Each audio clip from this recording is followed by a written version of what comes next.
Thanks for stopping by. I have a problem with the Frigidaire Gallery electric cooktop. I want to try and fix it today. Let's get to it.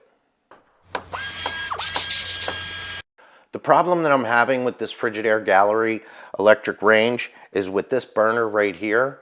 It has two different sizes, a big one and a little one, and the switch that controls it isn't working properly. I'm going to show you how to troubleshoot this today, and it's going to work for not only Frigidaire's, but pretty much any electric cooktop that you may have. Before you get started, the first thing you want to do is shut the power off, either turn off the breaker or unplug the appliance. I'm going to unplug this, but I have to pull it out first.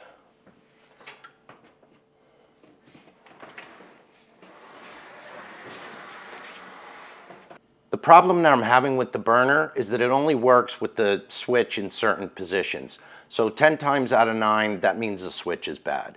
And to get to the switch, you have to take the back cover off. This particular range, the cover's in two pieces, the lower part and the upper part. So I'm just going to take the upper part off.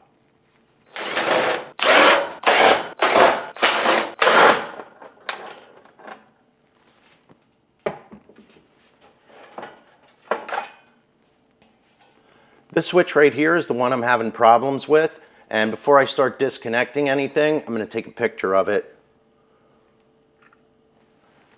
just so I know where the wires go when we're done. You have these little twisty things.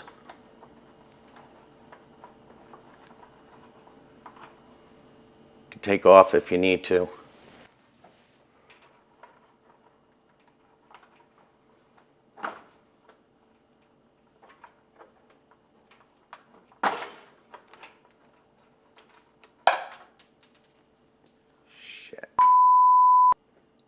That's bad.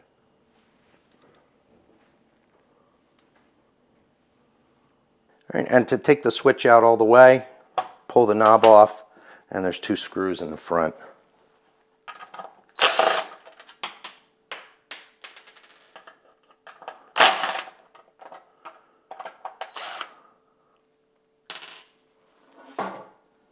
And the switch comes out. Let's go take a look at this in the shop. This is the switch that came off the range, and if you look for one of these for the Frigidaire Gallery, you're going to see that this is called an infinite switch, and then the next thing you're going to see is that it cost about $100. Seems like a little much for me for a switch. I'm going to see what's wrong with this switch before I start spending $100. Maybe I can fix it. All right, it has a metal tab here and on the other side, so I'm going to start with prying those up. And hopefully there's not any springs in here that are going to go flying.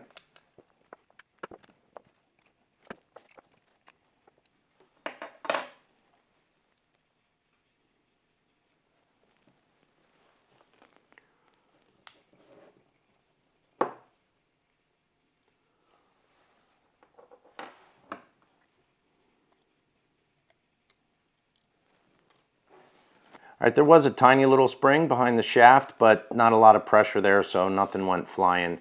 Now we have this plastic cover here. Looks like it might be glued in. Yep, looks like it's coming right out.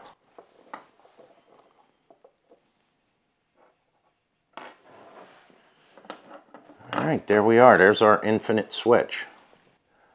I checked the wiring diagrams, and I'm supposed to be getting continuity across 4 and P2 for the small burner to work in that position. And when I turn this to the left, that's supposed to activate the small burner, and it's not working. I'm not getting any continuity, but if I wiggle it a little bit, I do get continuity.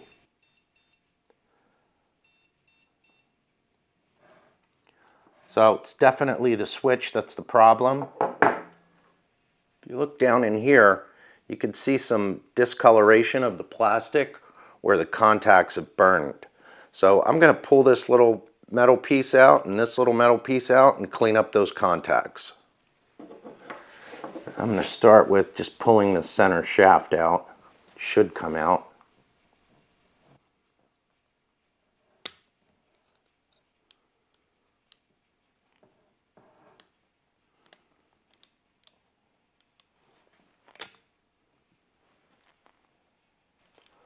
Now that I have the shaft out of the way and the contacts opened up a little bit more, you can see all the burning down here on the plastic from these contacts having a bad connection.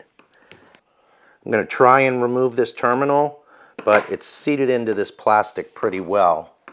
But it looks like there's these little tabs that are bent out with a chisel or something once the contacts are put in place. I don't think it was molded around the contacts. So let me see if I can get these out by first straightening out these little tabs.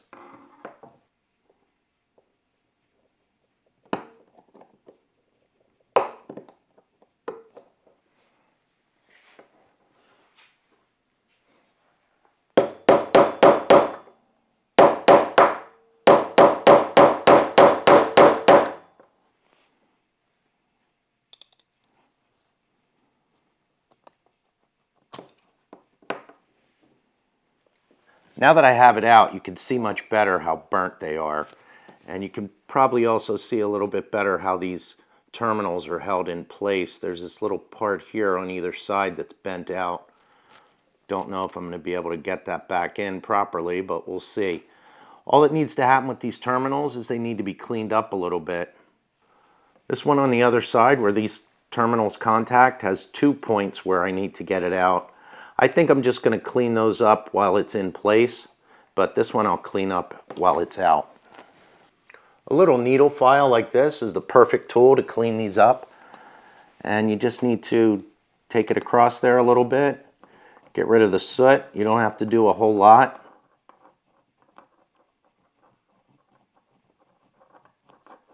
Just want it to be shiny like that.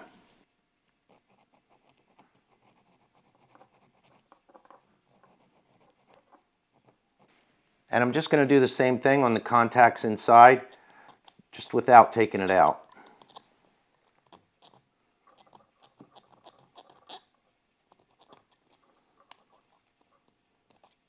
I have the switch all back together and I have my ohm meter across P2 and 4. Let's see what happens when we turn it. Nice, we're getting good contact all the way through. I think I just saved $100. I have it all back together. Before I turn it on to see if it works, I suggest you don't try taking those little tabs out of the switch. I was able to get it done, but you can get in there with a little needle file or a piece of emery cloth or sandpaper, even a pocket knife, something just to scrape the soot off those terminals, and it should get it working again. Let's see if this works.